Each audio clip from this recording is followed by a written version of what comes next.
Hi everyone and welcome back to SanaA's garden. I hope you all are doing great and staying safe. So in this video I'm sharing the transformation of my front garden or the front flower bed from this to this.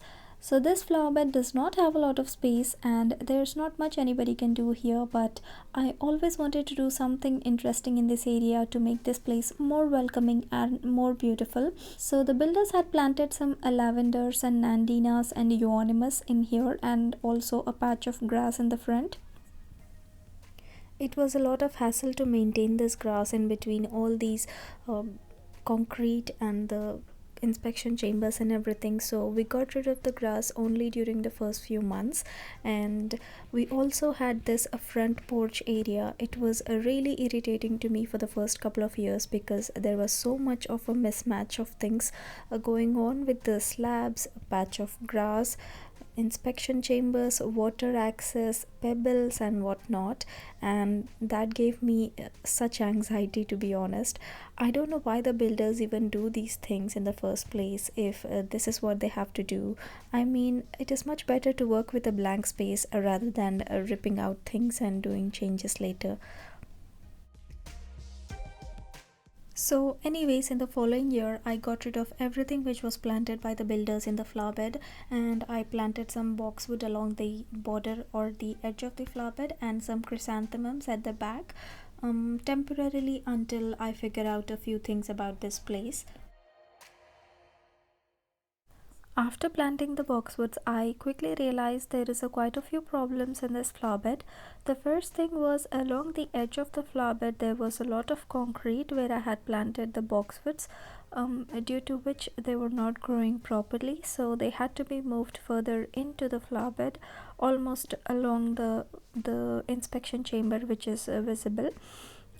The second issue was that the ground was not level at all. As you can see, the front inspection chamber is much higher when compared to the back inspection chamber. If I had done planting in this area as it is, the back would be at a slope and it would cause water to pool at the back along the wall of the house. In order to avoid that, we decided that we will firstly level the whole area as flat as possible. And also one more issue with this area was it was full of construction rubble and concrete and too many rocks and everything. So we also removed the whole debris and concrete and rubble. Next we put the flower bed edging around the inspection chambers. It is very easily available in any garden centers. Next, we filled up the whole area with a lot of compost, soil and soil conditioner to make it as rich as possible for all the plants to grow happily. After moving the boxwoods further into the middle of the flower bed, there was a lot of empty space left along the edge of the flower bed which didn't look very pretty, so I filled it up with a lot of white rocks that gave a very nice look to this flower bed. I used the red bark chips as a top dressing in this area, mainly because to make this area look more aesthetically pleasing, if you will. Yeah, there's no denial in it that it made this area look very pretty and very attractive, and yeah, from a far glance even. But honestly speaking, this wasn't practical. I mean, the cleanup was a very difficult task because all the dried leaves and the fallen leaves after the winter specifically, it was a mess. I mean, there was so much dried leaves and just flying rubbish and everything just stuck in there, and it wasn't pretty at all. And the bark was losing its color. It wasn't red, it was a very ugly looking brown color which did not look good at all, so I just got rid of everything. I had laid the landscaping fabric in the first year, but I got rid of it in the following year because the stones would wash off and its milky water would pool up in the landscaping fabric, and that would look really ugly. And also the soil would accumulate in the stones and it made them look dirty all the time. So my hot tip here is do not use landscaping fabric under stones, especially under white stones, because they wash up and there is a lot of buildup and white milky residue on your landscaping fabric, and it does not look good. So now that all the hard work was done, it was time for us to do the fun part, which is planting. Because this was the first year and everything was so small, I had to fill up this area with whatever I had at that time. So I used a bunch of different plants to fill up this area. I planted some Purus japonica in this flowerbed, not knowing that it was a shade plant, and or at least a partial shade plant, but I planted it in a full sun area.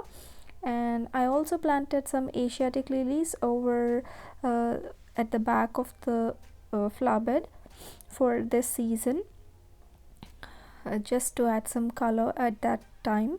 I also planted I think 2 rose plants. One of them was a peach color and one of them was a red. Now they are at the back garden. And also 2 hydrangea plants in the first year, just to make this area look more full. I wasn't sure if I wanted to plant any bulbs here, so I gave it a go by planting some daffodil bulbs here. It looked good until the flowers were blooming, but after that the mess wasn't looking good. It was really messy, so I just got rid of everything, and there was so much of jumbling going on here. I planted the nandinas here again, the hebe, I don't know what all, but I just wanted to make this area look as full as possible all the time. And yeah, this was my fall display with all the chrysanthemums. I must have taken real good care of all these plants during 2019 because they look so big in 2020. I wanted to make this area look more and more formal now. So it was time for all of these to go. And in the meantime, like in the past couple of years, most of the plants, almost all of them have moved out because there was so much growth of the boxwoods and hydrangeas. So right now there's only hydrangeas and boxwoods in this area, which look perfect. And my Asiatic lilies come only during the summer, and the chrysanthemums come for display during the fall months. So yeah, I mean, it looks good. I mean, it looks a very formal garden at the front with very less maintenance. The only thing I do is a little bit of cleanup in the stones and removing weeds, and just washing the stones once a year or twice a year maybe, and yeah, regular watering. That's all this flowerbed needs.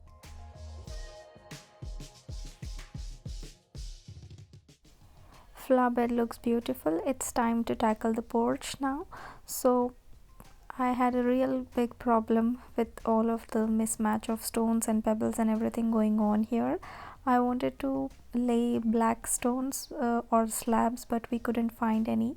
But yeah, this was the closest match we could find, and I'm really happy about it. It at least looks very uniform and very welcoming and very pleasing, and the contrast of the plants on it is really beautiful.